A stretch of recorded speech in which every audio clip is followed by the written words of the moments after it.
Thank you Hello. for joining us. Yes, thank you Um, for having me. can you give us a little bit of background of what you're doing and where you're coming from, and then Sure. you can start with your presentation. Sure. Yeah. As far as me goes, I don't have the most typical path towards being a sports agent, and I think that's to my benefit. I started my career in the world of media and advertising back in 2009. Started my first business along with my brother Gary called VaynerMedia, and VaynerMedia was really focused on working with corporate brands like General Electric, Pepsi, Campbell Soup, etc., to enable them to use social media, things like Twitter and Facebook at the time, and then all the platforms that emerged since for the purpose of business. So started that. In addition to that, also had my hands in the world of venture capital and Silicon Valley. Very fortunate enough to count myself as an early investor in platforms like Uber, Venmo, Coinbase, Lambda School, a few others. And so did those two things simultaneously for the first 7 years of my career. And then in 2015, 2016, I decided to step away from that. I took a little bit of time off, and I wanted to find something that, as far as a career goes, I could sink my teeth into it. And I wanted to ensure that it was an industry that I wanted to participate in for 20, 30 years. I really wanted to be my next and longest journey. And so after a lot of reflecting, I landed on the idea of athlete representation.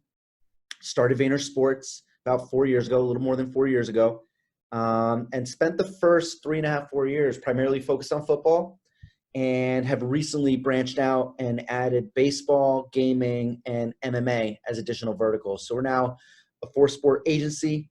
We have about 20 team members at VaynerSports. And my role, I'm co-CEO of the holding company. I'm CEO of the football division.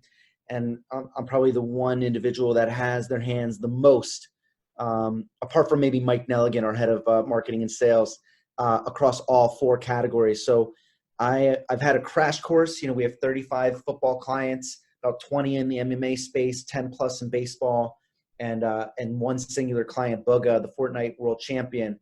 And so I've really had an accelerated crash course in terms of the agent-athlete relationship, and have learned a lot over the last 4 years and have really enjoyed it.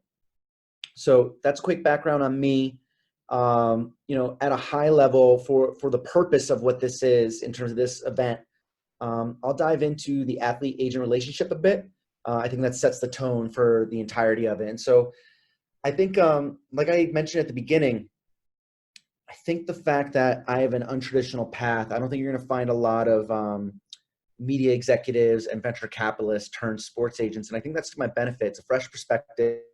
I think the vast majority of the industry has a similar path in terms of how they become an agent and how they come to own their own agency. And I think that the past has dictated that the athlete-agent relationship be one that's purely business, purely transactional, one that maybe looks more common to how one retains a tax attorney, right? You know, oh, I'll just, you know, talk to them for a few hours a year in April, and that'll be our relationship. And I really took it from the perspective of an agent-athlete relationship should be a partnership. And I think the unique thing that we really grab onto is that we very much take it beyond the field, beyond the octagon, beyond the court, in the sense that we not only handle the sport-related contract advisory portion of their business like many agents do, but we also provide the off-the-field aspects in terms of brand building, marketing, PR, content creation, et cetera, et cetera.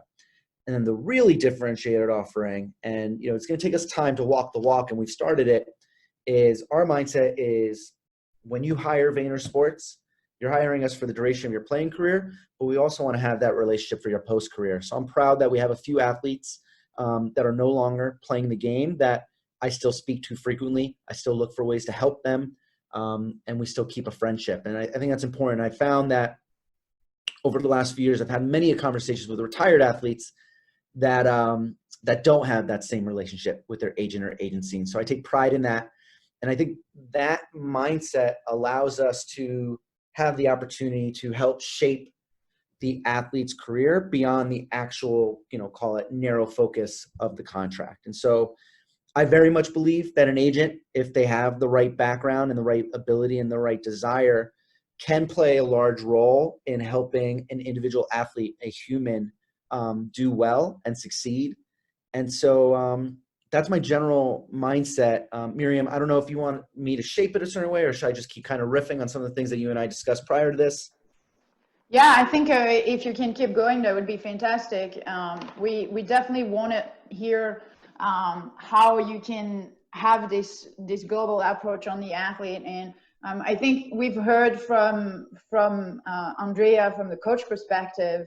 I'm also curious on how your position is perceived, if in any way different by the coaches, compared perhaps to other agents. And how you have a global approach for the in dealing with the athletes. Okay. Yeah. So in regards to that, I think at least within the sports that I'm involved with, I think that there is a different role for the agent versus the coach. I think at the end of the day, the coach is somebody that, when it comes to the actual craft of that sport, has the highest level of respect. I'm not going in there and pretending that I can help a corner or a quarterback or a wide receiver or ours get better at their actual function on the field. I'm not saying that I can help a fighter do a better job of taking punches, finding the right time to counterattack, executing submissions. So I think there is a pretty good differentiation there. I think where maybe there's some overlap, though, with agent and coach is the aspect outside of the tactics and the tactical and the actual sport of shaping mindset, shaping goals and aspirations, shaping their approach to life, because that in turn is their approach to their sport and their job. And so I think that's where the overlap is. But no, I think there is a pretty big differentiation, at least in the sports that I'm in, where, and some agents, to their credit, some agents played the game and may have a higher level to offer in terms of guidance when it comes to the actual performance. But I am self-aware enough to understand that even though I'm an ardent fan and I fancy myself to be intelligent, I don't know what it's like to put the helmet on Sundays. I don't know what it's like to get in the octagon, etc. So I think that's probably the biggest difference between the two.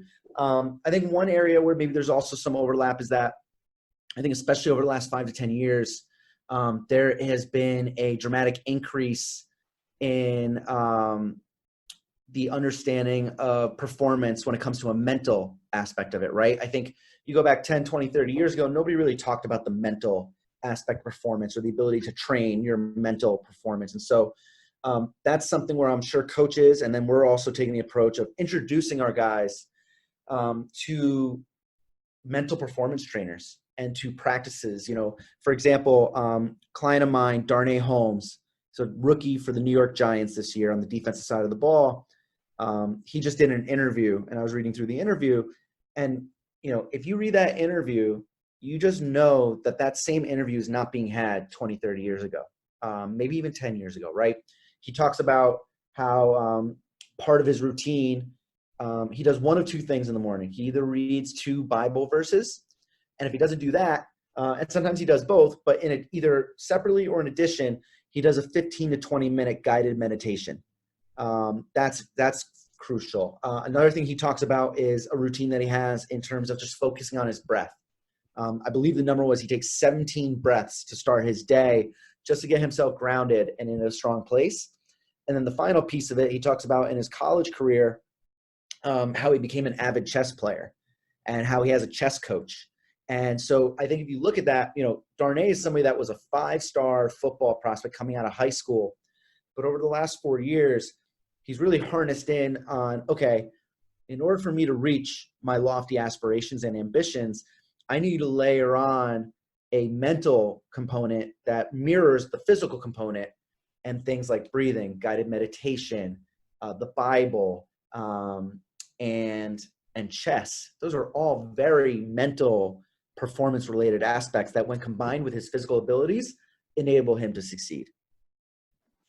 Yeah, and I think you're totally right. Like, we've seen athletes being so curious, Yes. trying to learn from other field, and Andrea touched on that as well, learning from chess or whatever the field is, and bringing that into their sport so that it can be their differentiator. I love that. I think what's interesting from your career and your position is that you come with a fresh eye and with not the technical background that perhaps other agents have.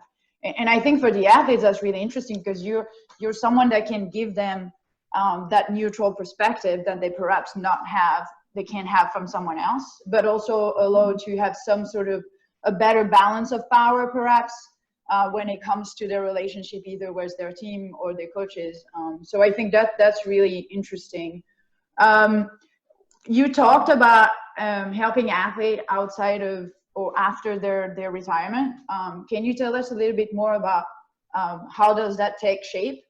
Yeah, absolutely. So I think something that's important while the athlete is still active is the concept of exposure. I think it's important that you, as an athlete, utilize your skill set and the notoriety that comes with that and the respect that comes with that to learn about other industries. And so something that we really focus on is because VaynerSports, myself, my brother, our team, we have our hands in a lot of different things. We have relationships in a lot of different sectors. We really push our guys to just learn about what else is out there, and not to say that they need to do anything right away, but the more they take advantage of being in the now as a professional athlete and being exposed to something, it allows them to find out what they're interested in so that they're not completely flat-footed when they're done. And so, just as an example, one of our clients, Derek Morgan. Derek was a former first-round pick for the Tennessee Titans, played in the NFL for 9 years. He was a client of ours for the final 2 years of his career. And by year 8 of his career, he knew how to take care of business on the field. And so he didn't really need much guidance or support to get ready for the upcoming NFL season. But what he was fascinated by was just the world of entrepreneurship and investing. And so, exposed him to a lot of different deal flow, just different types of industries, talked about, things that Gary and I have had experience with in the past in that world. And so that when he ended up being done last year, he was ready to roll. He was eager. He was enthusiastic. I mean, he could have played last year. We had offers for him, but he said that, he had made enough money playing football and he had enough of a passion for what was next that his mind wasn't into playing another season. He was perfectly comfortable letting it go. And so, Derek is somebody that I would say in the year and a half since he's been done playing, I probably have talked to him more than the 2 years when he was playing, right? Because football was consuming so much of his life when he was active, and he really didn't need much support. Of course I was there, and yes, we talked here and there, but, comparing an 8-year NFL veteran versus a college kid entering the pros, it's very different levels of context that may be needed and help they may require. And so Derek was also one of those guys that really just honed in, and he didn't, wasn't one to kind of just chop it up on the phone for a half hour. Like, he was locked in. He has a family. He had things to do. And now that he's done, though, and now that he's playing in the world of business and entrepreneurship, we overlap even more and have more in common now. And so I think he's a really great example. He's somebody that, went ahead and got his MBA from the University of Miami while he was still active through a program that the NFL provided for him. So I think it's that balance of just, allowing yourself to be exposed to new and interesting things while you're playing so that you're prepared to kind of jump at it when you're done. And I think we play a vital role in that. And I think you guys are providing a great example of having your hands in different things. And you serve as a role model, right? Of like being curious and learning about different industries. And I'm sure that is a big aspect of how the athletes work with you guys. I think what I like about everything that we've heard this morning is that the relationship with the athlete is not a transactional relationship. Yes. It's a long-term relationship where you put yourself on the same level as the athlete, and you build a deep relationship to understand who is the person behind the athlete and help them achieve basically the best they can be with what they were given. I think that's really refreshing and different from perhaps what we've seen with some sport agency. I think you hit the nail on the head. And unfortunately, I'm not going to blame the agent industry entirely. I think that both the agents and the players have pushed it down a path of it being transactional. And, I think that if there is an agent or an agency that has the experience and the ability to truly help beyond that, it's up to both agents and the players to do that. Because, you know, for all the horror stories you hear about an agent mistreating an athlete, something that's really not out there, and I won't, you know, bring up the dirty laundry, but there's a lot of athletes that really mistreat their agents too. I personally haven't really faced much of it at all, maybe a tiny bit. And part of that, I think, is a little bit self-selecting. The type of people that we work with wouldn't really behave in that manner. But I've heard and seen and heard firsthand and seen firsthand some really, you know, unethical practices on the player's side as well in regards to the relationship with the agent. And so you have this dichotomy where a lot of the agents are looking at the athletes as just a transaction to monetize. And a lot of the athletes are looking at the agents as just like a means to an end and not really looking for a deeper relationship and really don't care if, you know, they work, you know, if they fire them over text message kind of thing. Right. And so that's created this entire ecosystem that is a little more transactional and less long-term. And that's unfortunate. And we hope to play a role in taking it into a better shape. Absolutely. And I think that's sort of part of this discussion this morning is really trying to like influence, you know, how the coaching relationship is, the any relationship basically with the athlete. I think we have a lot of athletes now that want to have a voice, that want to be heard, that want to be more active in and off the field, and are very proud of that. And so I think you support that. I'd like to bring back all of our speakers from this morning, Andrea, Ford, and Lydia as well. And we're going to take some question until 10 o'clock. AJ, thank you for sharing, and I'm sure we'll have plenty of questions for you. At this point, I'm going to ask all the participants to submit the question if they have any. I do have a question for Ford straight away if you want to get started. You talked about mindfulness, and I wanted to ask you if you have, and Andrea touched on that a little bit, but if you have example or metrics or data how practicing mindfulness has a positive impact on sport performance. Yeah, absolutely. My doctorate degree was to compile all of the metrics, as you mentioned, in regards to the value and the benefit of mindfulness in the performance domain.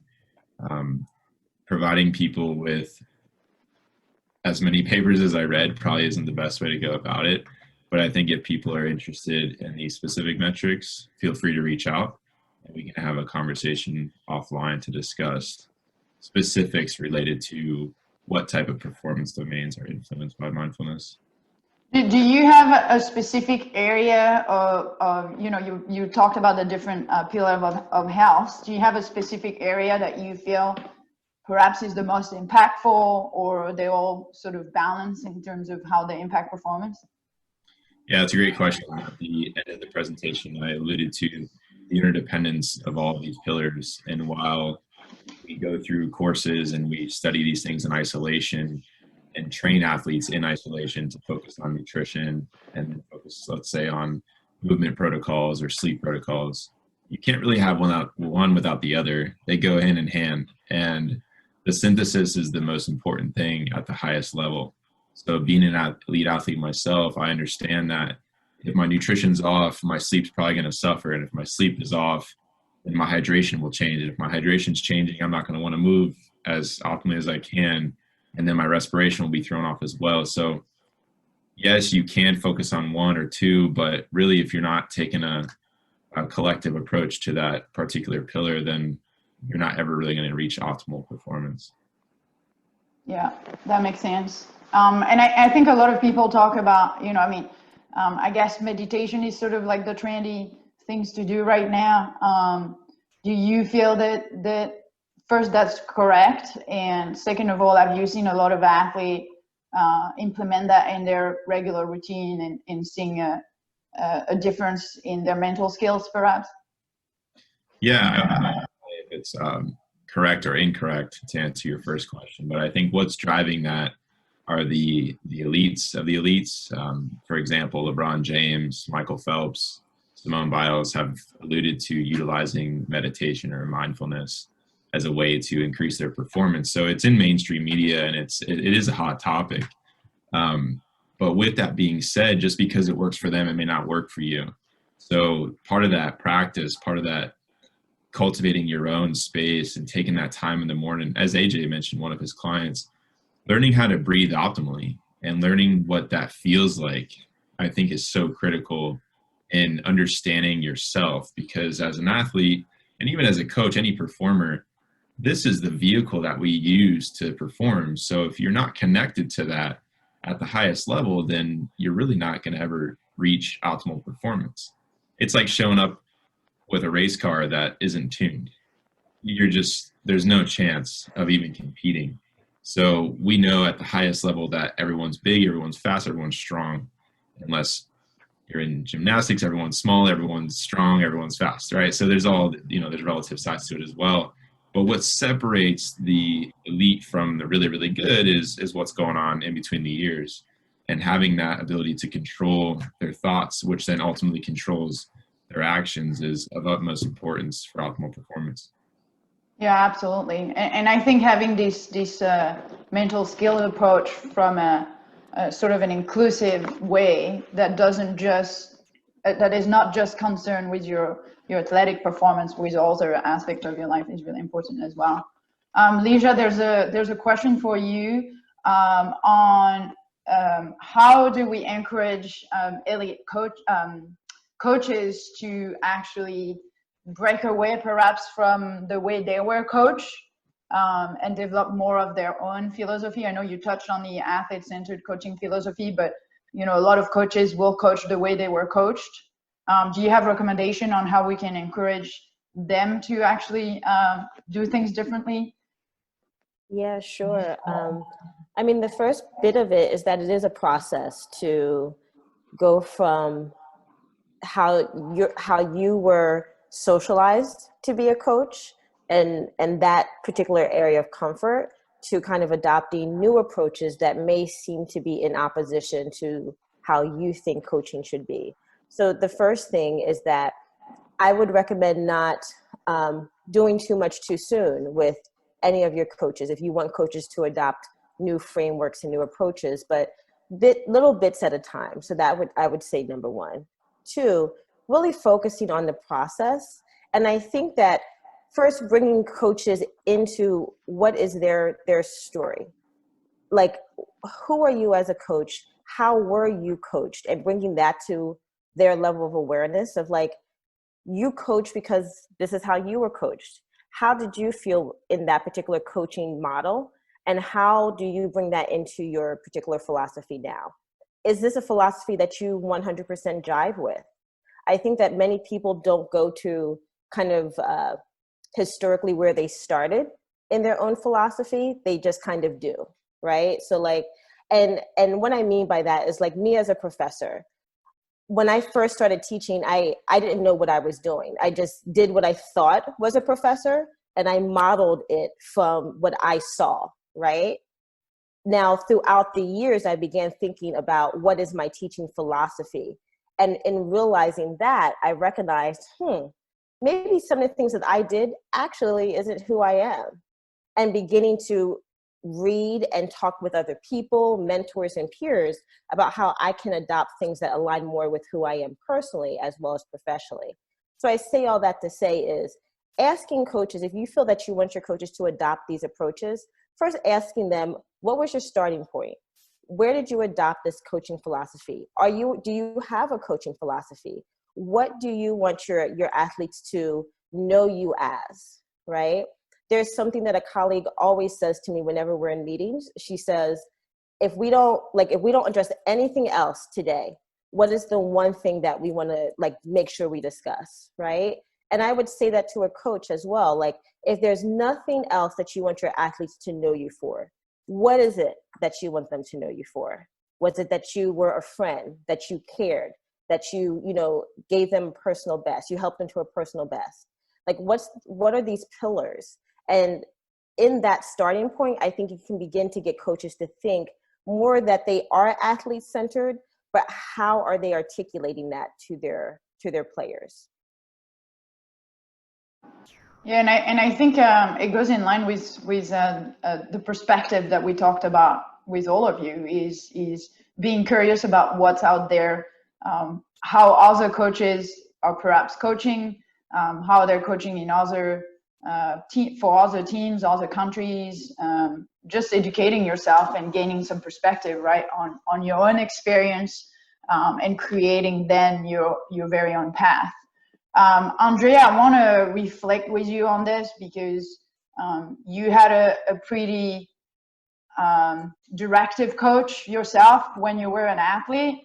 And so I'm curious if you have ideas on how she or how could her coaching style could have been influenced to be different.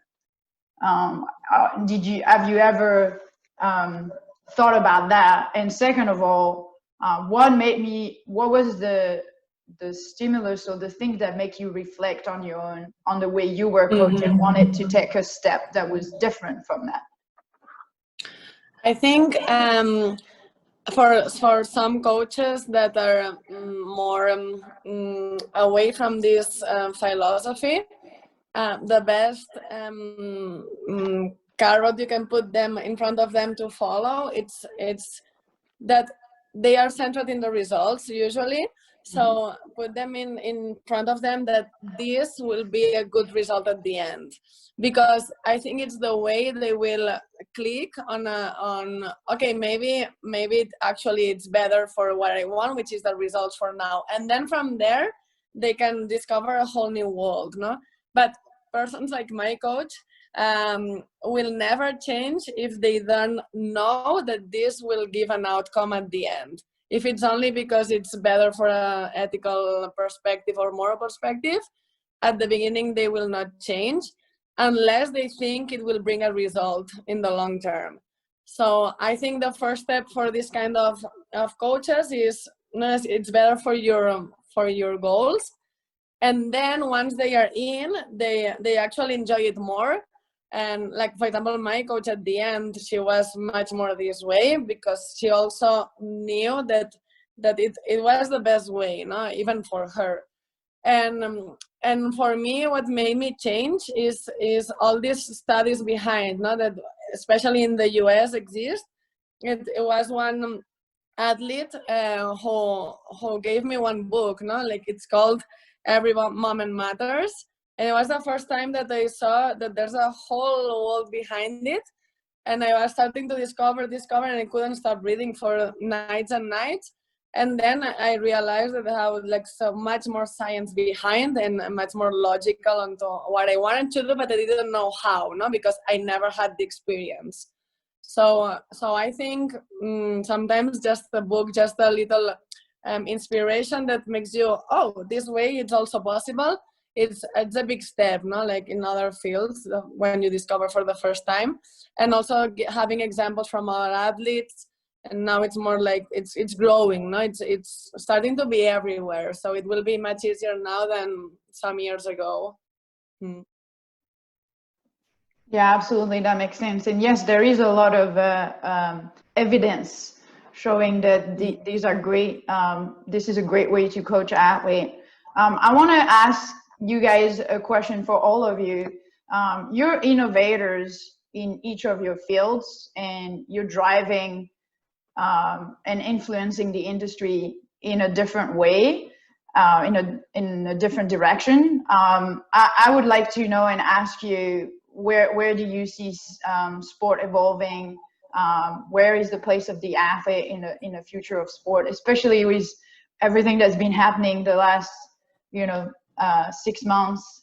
How do you see the future of wellness, and how does it impact athlete? Anybody want to start?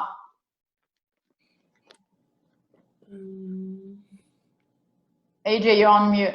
Muted. I'll go. So I'll take it from, as far as like the athlete goes. I think that we're in an age now, especially over the last 10 years, where it's now the modern athlete. And that modern athlete means that they're a human with thoughts and feelings. And I think that for too long in society, athletes, and in some ways they're still this way. And I think a lot of what we've seen even recently with current events, the NBA players, the Milwaukee Bucks, deciding not to step on the court yesterday and getting the games canceled. I think that our society has put athletes and not humanize them. And I think athletes are tired of it, and they're over it, and rightfully so. And so I think you've seen athletes become more mindful, more understanding of the power that they hold, and more willing to exercise that power. And so I'm just excited because I think a lot of what we've talked about today, feeds into that. Mental performance, mental health is very important in that regard. And, personally, as an agent, as somebody that's an advisor to athletes, I'm eager to support that shift and support pressing on. So I think, to answer your question, kind of the future for athletes is just bigger voice, more power in his or her hands. And I think more of a willingness to utilize that power for something they believe in. Absolutely. And that's a fantastic message. I mean, and I love what you're saying about calling him the modern athlete, because I think for all of us, it's probably a great image on how it's opposing to what we have seen in the past. I think that's pretty clear. Lyra, you want to add something? Yeah, exactly what AJ said. And also just intersectionality that, athletes and coaches and sport professionals are recognizing that sport is not neutral. Athletes are not neutral. They are diverse human beings. And that although what brings athletes to sport is their athletic identity, their love for the sport, their wanting to play, there's more to them than just their athletic identity. And how sport is becoming a container to allow them to voice that, as AJ said, giving them, not giving them a platform, but allowing them to use their celebrity and sport platform to share the ways in which their identities are felt, exposed, triggered, whatever word you want to use, particularly during this climate. But then also saying, like with Michael Phelps, talking openly around his mental health issues, right? The NBA boycotting because of racial injustice. What we're seeing here is that they're not just athletes. They are Black and brown players. They are allies. They are individuals who are working through mental health issues. They are brothers, sisters, cousins of individuals who are survivors of, cancer or anything. There's linguistic diversity, geographic diversity. So just sport beginning to embrace the intersectionality of players and saying that we love you as athletes, but we love you as diverse human beings, I think is beautiful and adds to what AJ is saying around advocacy and activism. Yeah, and I think it's really powerful that it comes from elite performers. We hear from CEOs and politicians and actors, but here you have individuals that have developed themselves to be the greatest they can be, both physically and emotionally, and from a psychological perspective, and being able to hear what they have to say and having them share. And I think that's really powerful. Ford, you came on to add to this. Yeah, definitely.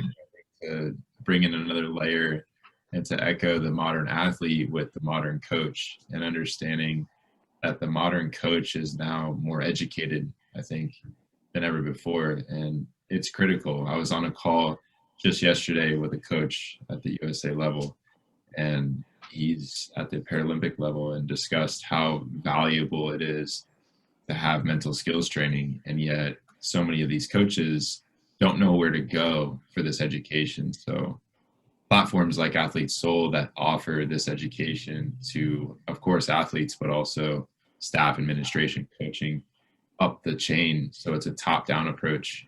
It's very important for the development of the athlete. While we've discussed professional athletics and national team, Olympic level, there's a whole other side of college, high school, down middle school, elementary, youth development. So for these coaches to get on board with how important it is to be educated in more than just the X's and the O's, and understanding what's going on between the ears and the central cortex is of great benefit for the longevity and also the wellness and health associated with those athletes. Yeah, and the internet is really breaking the barriers for that, because before, you had to talk to other coaches or go into a course. Now it's really available anywhere, and you can really educate yourself. For me, it's really important. One of the part that we do at Athlete Soul is trying to encourage athletes to be better prepared for the transition. Our mission is really to help athletes as they're transitioning, but the best way to do that is really so that they're better prepared beforehand.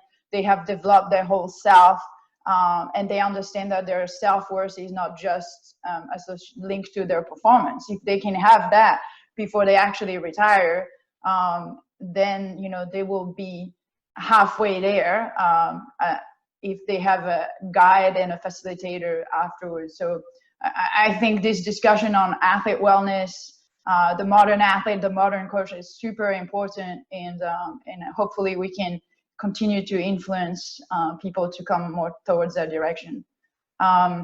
We actually run out of questions. Do you guys have anything you want to add before we leave for this session? I have something, if you don't mind. Yeah. Yeah, I think for a lot of years, the athletes have been told to not put themselves into problems. No? Like, don't talk about religion, don't talk about politics, don't talk about anything personal. And this, as an athlete, you understand that your voice is not important, that you are only a body who performs. And I think now it's like, especially in the agents, no, that we were told this as an athlete, that like, you have more followers, you have to do this, no problem, just perform results. And now you have like the modern agent also, not like AG. And I think I had one day a conversation with a journalist. The media has so much power, no? And they were with a journalist that was explaining a news in a perspective that was not good for society, not good for the athletes. And I was talking to him, no? Like, why are you doing this perspective when you know it's not good, no, for the society? And he said, this is what the opinion like the people wants to see, no? This is what I will sell more, have more followers, no? And I said, but why? You also create opinion, right? The power of media is you drive the opinion of the people. If you sell this as a good thing, it will be a trend. So I think now the modern athlete, coach, and agent have a big role in society. All our values in sport are positive for the society. So the more and the media works on this direction, the more everybody will follow. So I think it's not only athletes and coaches, it has to be also what the society see from the sport, because they create trends. So the more Michael Phelps talk about mental health, the more people will listen to it and work on it. Absolutely, and I think it's a trend at every level. As an athlete, the skills that you have now are the skills of the future. We don't know what you're going to need in the corporate world or any type of job in 5 years, because things are changing so fast. But we know we're going to need what athletes have. And so sport is creating these great individuals that have incredible soft skills. They've developed, earlier than everybody else in their life, and that they can transfer into other fields. And I think it relates to everything that you guys have said and talked about. And I think it's a little bit underutilized now, but it's definitely changing and going in the right direction. And so using their voices, I think it's the future.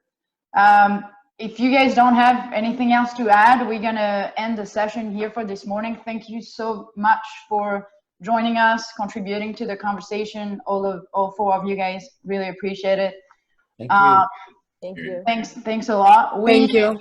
We're gonna have our second session starts in 40 minutes at 10:30 Pacific time.